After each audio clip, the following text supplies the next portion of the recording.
Сәлеметсіздер ме? Каналға қош келдіңіздер. Бүгін біз сіздермен осы үй гүлдеріне тағы да бір тыңайтқыш жасайтын боламыз.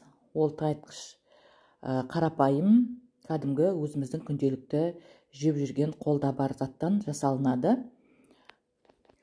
Біз үнемі айтып отырамыз, өзіміз осы үй жағдайындағы өзімізге қажетті біз күнделікті пайдаланатын заттардан осы үй гүлдеріне де органикалық тыңайтқыштар жасауға болатынын көптеген видеолар түсіріп сіздерге көрсетіп отырамыз. Енді бүгінгі біздің осы видеомыз тағы да сондай бір органикалық тыңайтқышқа арналады. Ол гүлдерге өте пайдалы, әсіресе антуриум гүліне өте пайдалы, және де басқа да гүлдейтін гүлдерге де пайдалануға болады. Ол гүлдердің гүл ашуына көмектеседі. Енді мына жерде менің антуриум гүлім жоқ, бар енді, бірақ кішкентай өскін болғандықтан оны өздеріңіз білесіздер. Менің осы видеоларымды көріп жүрсеңіздер, мен оны суарып қойғанмын, сондықтан да оған құймаймын. Мен осы рио, яғни сингониум гүлдеріне құямын. Бізге қажетті помидор, таңғалмаңыздар, помидор, осы, яғни қызанақ дейміз ғой қазақша. Осы қызанақтан біз қазір тыңайтқыш жасаймыз. Бірінші кішкентай ғана шағын қызанақ аламыз да, оның барлығын жақсылап тұрып турап аламыз.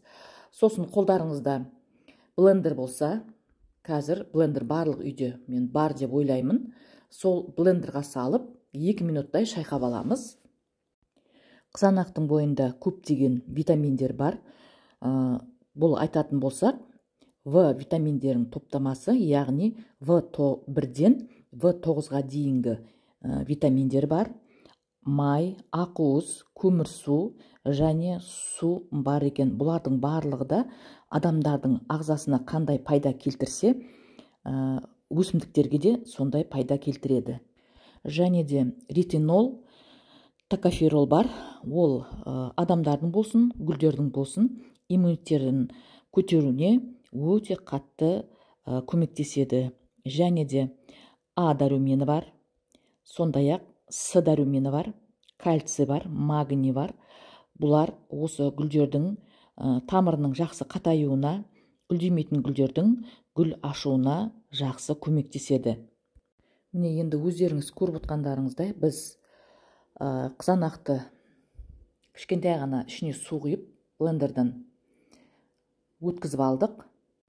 Енді осы дайын болған қоймалжың суымызды қазір сүзгіден өткіземіз, және де оның тек бізге суы ғана қажет, қоймалжыңын бөлек ажыратып аламыз.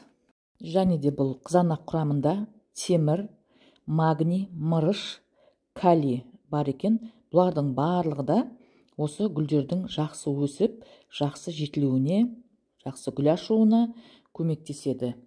Енді осы дайын болған суды біз 1 литр суға дейін жеткіземіз. Өйткені бұл қою дайын болған сусынды біз гүлге құятын болсақ, гүліміздің тамыры шіріп кетуі мүмкін. Сондықтан да біз оған міндетті түрде молдау су араластырамыз.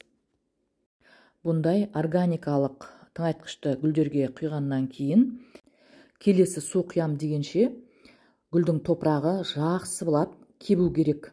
Егерде ол шала кеуіп, сіздер тағы да осындай органикалық тыңайтқыш болмаса басқа минералды тыңайтқыштар құятын болсаңыздар, ол кезде гүлдеріңіздің тамыры шіріп кетуі мүмкін. Сондықтан да бұндай органикалық тыңайтқыштар жасап құйғаннан кейін гүлдеріңізді мұқият қараңыздар. Оның топырағы жақсылап, сақырлап кебу керек. Сосын барып келесі су құйғанда кәдімгі қара су құйып, онан кейін барып микро-макро элементтерге бай тыңайтқыштар құйсаңыздар болады. Тағы да бір айтып кететін жайт, бұндай қолдан жасалған сусынды гүлдерге беретін уақытта гүлдеріңіздің топырағын дұрыс қадағалаңыздар. Бұндай суды құйғаннан кейін ол су міндетті түрде бірден астындағы табақшаға ағып кету керек, топырағында қалып қоймау керек. Егерде топырағында қалып қоятын болса, гүлдеріңіз шірей бастайды тамыры. Көбінесе біздің қыз-келіншектердің жіберетін қателігі, сол су құйғанда су түбіне ақпайды, тамырында қалып қояды топырақта. Топырақ балшық болып тұрады. Ол балшық болып тұрған топырақ кеппегеннен кейін, ұзақ сондай ылғал болып тұрғаннан кейін, ол гүлдің тамырына әсер етіп, гүлдің тамыры содан шірей бастайды. Сосын арман қарай жапырағы сарғаяды, гүлдеріңіз өспейді, өле бастайды гүлдеріңіз. Сосын неге олай болды деп сұрақ туындайды. Сондықтан да ондай сұрақ туындамас үшін бірінші гүліңізді егетін уақытта, бұндай қолдан жасалған сусынды құятын уақытта сол гүліңіздің топырағына мән беріңіз. Ең бірінші гүлдің сау, әдемі болып өсіп, тамыры шірмей жақсы өсу үшін сіздердің гүлдеріңізге жасаған топырақтарыңыз құнарлы, су өткізгіш, жұмсақ, жеңіл болу керек.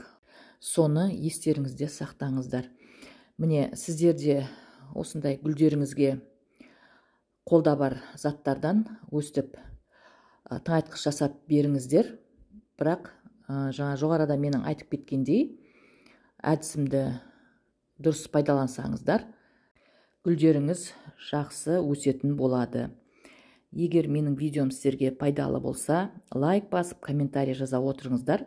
Колокольчик белгісін басып қоюды ұмытпаңыздар. Сіздермен болған бақыт, сау саламатта болыңыз.